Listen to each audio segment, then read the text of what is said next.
So ever since I picked up the Mini 3 Pro, I've had a lot of questions about how I expose my footage properly to get an insanely good looking image with the Mini 3 Pro. So in today's video, we're gonna go through the steps on how you can easily expose your footage to get the best possible image quality with your DJI Mini 3 Pro. The same thing goes for any other drone as well, which has the same features as the Mini 3 Pro. So let's dig into the features that you need to enable right now in order to properly expose your footage and also to get the best possible image quality, because without a properly exposed image, you're not going to get high quality footage coming from the Mini 3 Pro. So the first thing we're going to do is to go over to the settings tab and over to camera. Here we have two different options which can help us expose our image properly. The first one is the overexposure warning, and the second one is histogram. So let's take a look at the overexposure warning first. So by enabling this option, you'll see that you're now having something that looks like zebra stripes on your screen.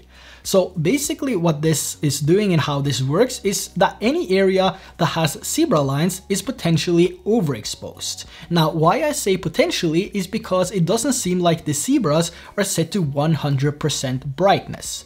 So the brightness has a level from 0 to 100%, where 100% is completely white. Now, if we take a look at this image here, it seems like this is overexposed. But since I'm able to recover some of the details from the area having the zebras on the Mini 3 Pro, I reckon this has a zebra level of 80%, which basically means that the zebras in your image doesn't necessarily mean that your highlights are completely blown. But you still want to be careful so you don't crush the highlights. So having a few zebras in your image won't mean that the area is lost, and most programs will be able to recover most of it. But the less zebras you have in your image when you're exposing, the better the image will look. Now, exposing your image and the highlights with zebras is really important when you're shooting in Pro mode and the Cine-like color profile. Since the Cine-like is a flat profile, you would need something to help you correct the highlights.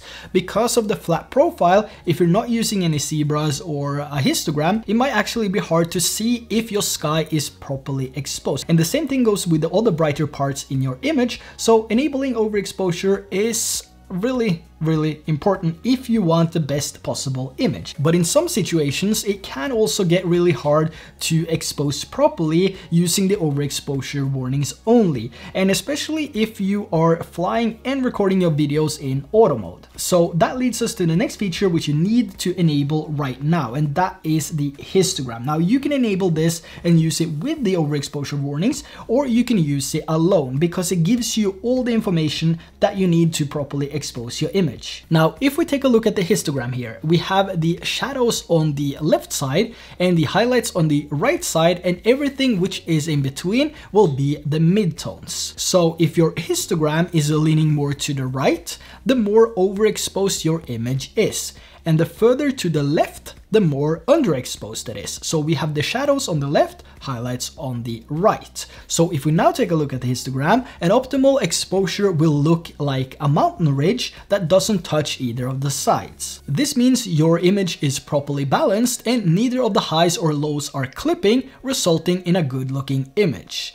On top of this, you can also use the exposure warnings to see if you're losing any details in the bright parts of your image. Now, if you look at the screen now, this is what I mean with the zebras not being set to 100% brightness. So if you look at the overall image here and the histogram, we see that the image is being properly exposed, but the zebras are still showing in the highlights. Now, in some scenarios, you won't get the correct settings for the best image quality without using an ND filter. So having a set of ND filters in your backpack, your car, or your shoulder bag is something to consider if you don't have it already. Now, this video is not sponsored by Freewell, and they didn't send me any product related to this video. But if I should recommend some filters, it would be Freewell. I've used their filters for 5 or 6 years now, and they do a really good job without compensating on the quality. So I highly recommend that you check out Freewell if you don't have any filters from them already. Now, as I mentioned in the beginning, I have a full in-depth video with 15 settings on how you get the best possible image quality with the Mini 3 Pro. So I recommend that you check that out if you want to optimize your quality and also learn a few tips and tricks along the way. Links will be down in the description below.